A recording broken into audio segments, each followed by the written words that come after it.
Hi everybody. So today's video, I haven't done any video in a long time, but I definitely haven't done this video in a while, and some of these items that I'm going to be talking about have already been out on YouTube. Like, this isn't the newest of the new, but there's still newer items that I had a reaction to. So this is new stuff that was on mostly Sephora that like I saw in Trend Mood and Sephora's app that are newer makeup items that I wanted to go through that, like I said, I had a reaction to, whether good or bad.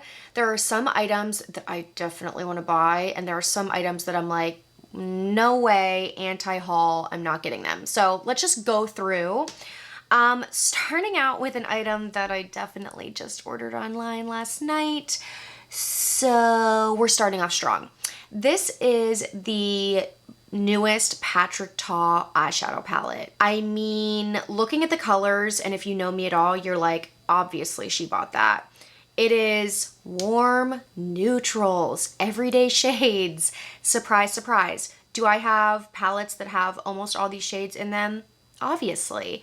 But I really love the couple of Patrick Ta items that I bought. Actually, I think I've only tried the blush duos, but I love those so much that I'm very intrigued by Patrick Ta. I just haven't tried that much other products that he has, but this spoke to me on a visceral level, and I almost didn't buy it because it is a little pricey. It's like 65 bucks. And the other reason why I almost didn't buy it is because there are two shades in here that are cream, and it's only 2 out of, what is this, like 12 shades? But that was enough for me to be like, ooh, like, I don't know, feels a little gimmicky. Do I really need those? I'll probably never use them. When there's a couple shades in a palette that I feel like I'll never use, I'm like, I don't want it. I don't know why. Like, if there's one, maybe, but if there's 2 or more, I'm like, nah, I'm not gonna buy it. I won't use those. However, I have heard really good things about all of these shades, but even the creams, that you can use them as like a base on the like outer corner. You can use them as a gel liner. I don't know. Once I started hearing that, I was like, okay, yeah, like, quit being scared of cream and go ahead and try it. So I'm definitely going to do a video using this palette, and we'll see if it's worth the money. I'll let you know in that, but surprise, already bought it. Okay, next is Makeup by Mario. These are, do I need to tell you that I'm looking at my phone? These are the several products actually. We've got powder blush, we've got cream blush, we've got cream bronzers, we've got powder bronzers. Specifically, I'm looking at the blushes, and okay, this is just now a haul video. I did buy one of these blushes. I bought one of the powder blushes, and I will say that I do like it. However, I have also seen very positive reviews on the cream blushes and even the cream bronzers. The one thing that would hold me back from the cream bronzers or cream blushes is I actually am a little bit turned off by the packaging that it has a brush on one side. It's so weird, because if this was just a stick blush and just a stick bronzer with no brush attached, I feel like I would be more intrigued by it.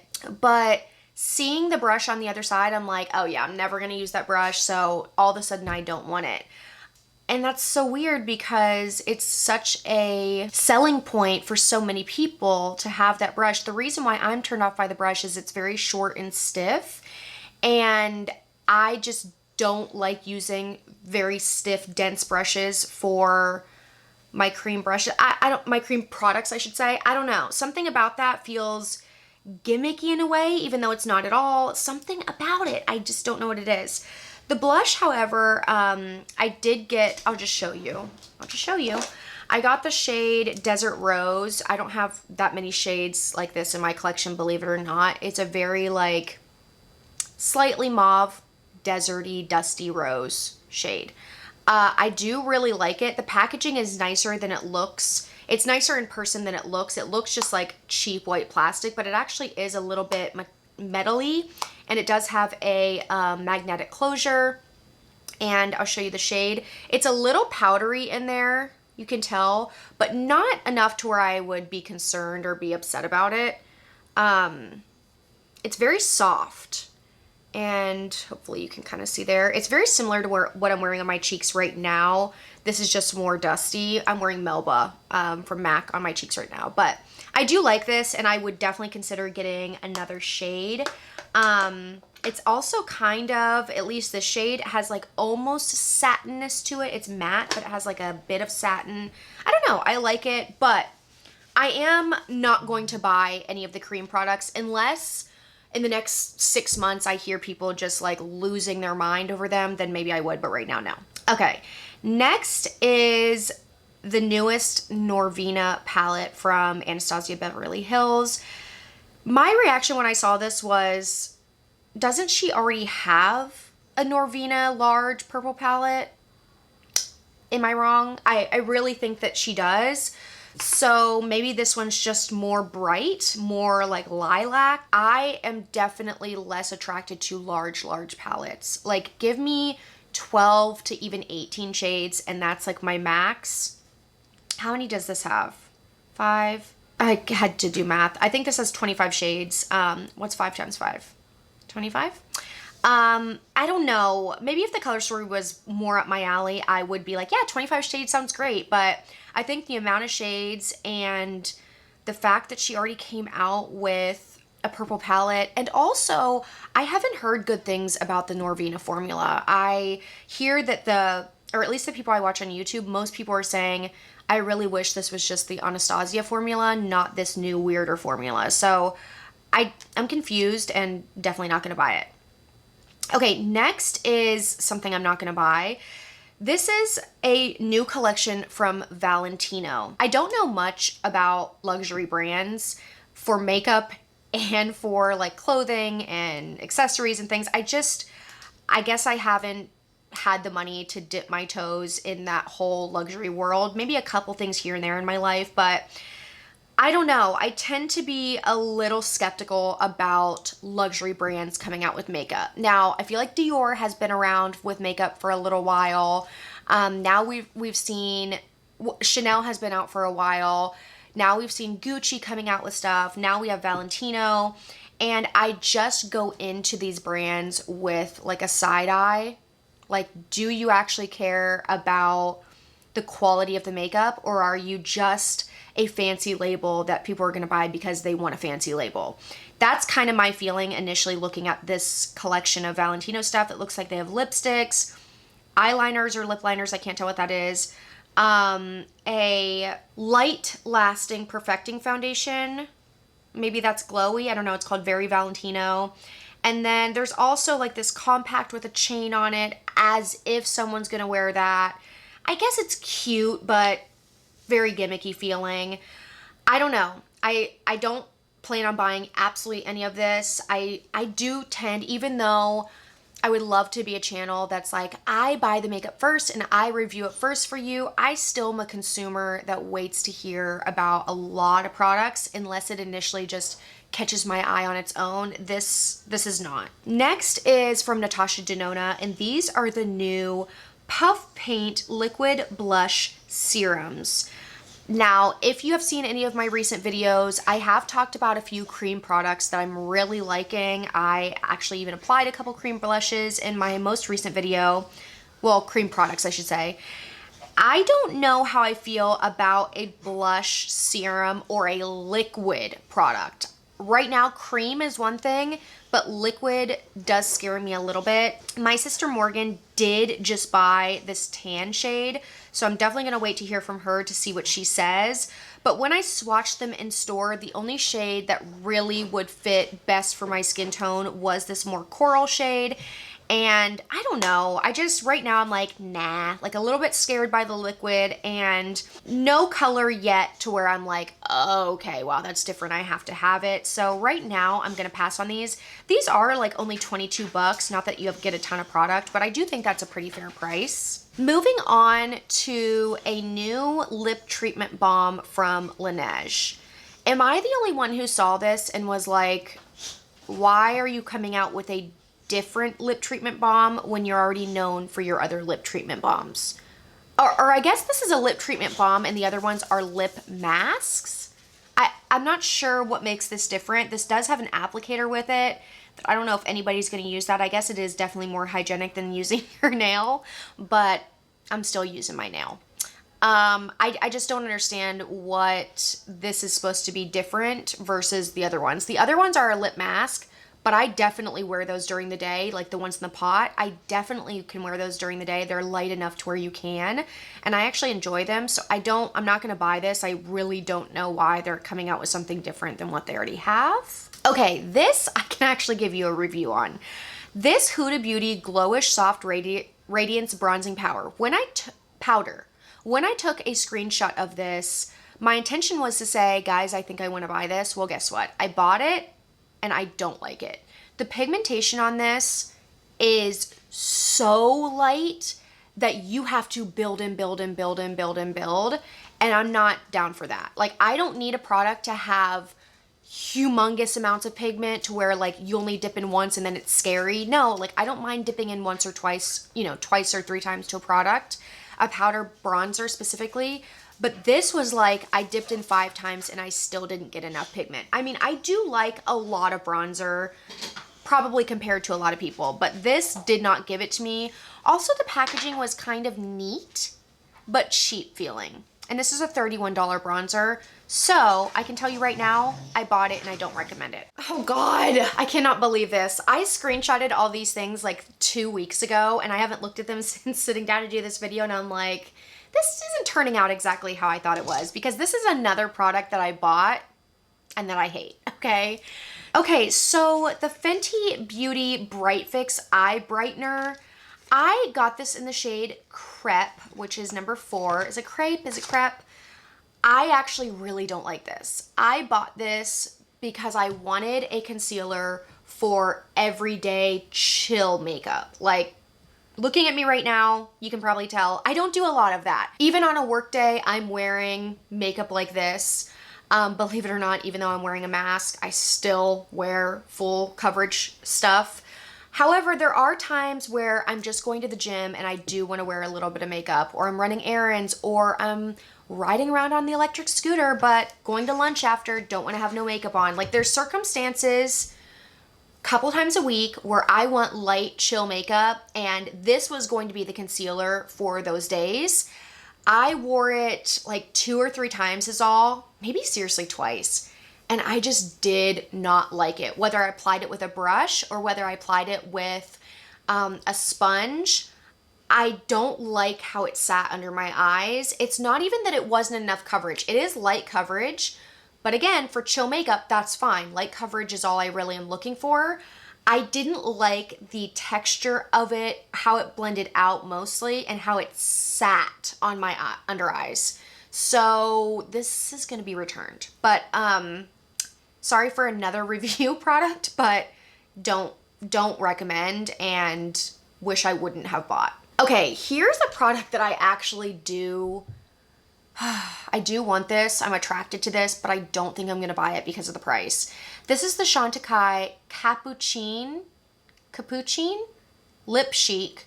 Why can't they just have names that most people can pronounce? Like, dear God. This comes in one shade, at least on, this is actually from Nordstrom's website.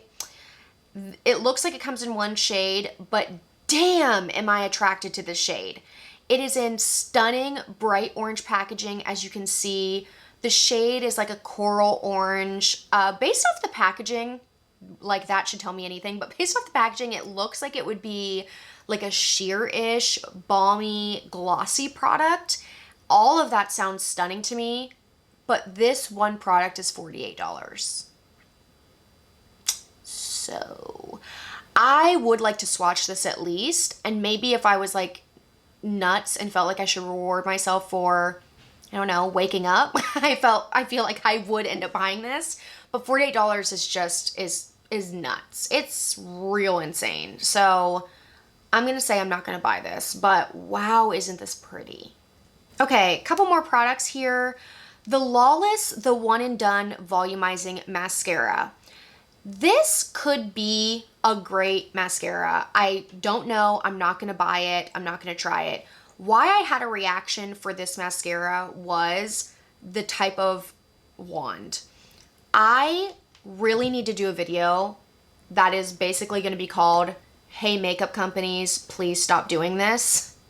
Because I feel like a lot of beauty and makeup companies do things that are like, guys, knock it off, in my opinion. And one of them is mascara wands that are weird. This has like a regular mascara wand, and then there's like a little ball of spikes on the end, and that just has never worked for me. I mean, this does have a ton of really good reviews, so maybe I am the odd man out here. I just don't like when companies try too hard for their mascara wands. Like, they end up being borderline painful and just messy and in the way and pointless. Like, I don't know why I would need a ball of spikes on the end of my wand for mascara. Does anyone else feel that way? Or again, am I alone? I don't know. I'm definitely not going to buy this, mostly because of that. It could be great, but I'm not buying it. Okay, then we have a jumbo size orgasm blush from NARS. $40 blush. Am I the only one who thinks NARS Orgasm is the most overrated, annoying product probably ever? Like, they are so stuck on their blush Orgasm because it was popular probably 10 years ago, that they just keep reinventing it in bigger packaging, different packaging, holiday packaging, mini size. Like, they just can't let go of it. And I kind of get it. Like, if you have a product that is a fan favorite and cult favorite even, you want to capitalize on that as much as possible. But to me, it's almost becoming laughable at this point. I just don't get it. And more than that, I had the original NARS Orgasm, and if they have not updated the formula, it's probably one of the worst blushes I've literally ever tried. Like, I feel like some people got good ones because I don't think everyone's a liar, but I definitely did not. Like, it's been decluttered from my collection for a long time. NARS Orgasm to me was like a glittery overlay, no pigmentation mess that should have come from like Wet n Wild. Like, it was so bad quality, the one that I had, that I am just like, why is this still a thing? I am so confused. So obviously I will not be buying this, but more than that, why is it still happening? Okay, and I actually only have one more product. This is from DIOR, and it's not so much that I'm mad at this product, it's more just my opinion in general that I felt like sharing. This specifically is a new product though. It's the Capture Total Super Potent Eye Serum. It's $75. Like I said, it's from DIOR. Here is my opinion. I have tried DIOR skincare before, and I do remember thinking that it felt really nice, like their moisturizers. I think even their Capture Total moisturizer, I felt like was very nice feeling and made my skin hydrated, and I did like the experience of it. However, my opinion has completely changed on skincare since I started working with a pharmaceutical grade, medical grade skincare line. And the opinion is, do not spend $75 or any large amount of money on a product that is not medical grade. If you're gonna spend $75, make it a pharmaceutical medical grade skincare line that actually has science behind the product, that has clinical studies behind the product that can prove people have tried this product and they saw results and they enjoyed it. I just need the science behind it if I'm spending 75 bucks. I don't think I would have said that like 2 years ago, but now where I am, I really think that that's the correct opinion. And I just refuse to spend a lot of money on products like this that don't have any backing behind them, that can't show, like I said, a clinical study, or that can't show like the pureness of their ingredients by being pharmaceutical grade. I don't know, I'm just not going to fall for it anymore. So this could be a good feeling product. This could be someone's favorite product, but for me, I'm just not going to fall for it. There is actually one more item that I have on here, so sorry about that. This is pretty new. This is from Artist Couture, and this is their Supreme Bronze Eyeshadow and Pressed Pigment Palette. I know my sister Morgan actually bought this. I haven't heard like her review on it. Looking at this, I just don't really like the color story personally. I mean, the word bronze sounds definitely like something I would like, but the orangish red in there for some reason is like not attractive to me. I don't know, something about that. And then the very, very yellow shade Soleil, I don't like that. And then the shade Tantalize and actually Gilded, I don't know, like all the other shades I feel like I could get behind, but those four, I'm like, no, like I don't like them. Isn't it weird how sometimes you can have no explanation for it, but you're just like, I'm not attracted to that. But if I like took those out and added something else, like maybe a more champagne, like light champagne gold, or a more deep, like a deeper red versus the Sunkissed shade, and then I guess they could leave Tantalize in there. I don't know. Something about this I don't like. I hope it's awesome, but I just don't like this color story. Like it's not appealing to me, so I'm not gonna buy it. Okay, and that is actually the last product. So that completes this video. Let me know your opinions down below. Do you agree with me on this stuff, or do you actually love some of these products already? I truly want to hear from you in the comments. If you like these types of videos, give it a thumbs up, please. And also, I would love for you to subscribe to my channel so you can see other videos that I come out with. Thank you so much for being here, and I'll see you in my next one. Bye.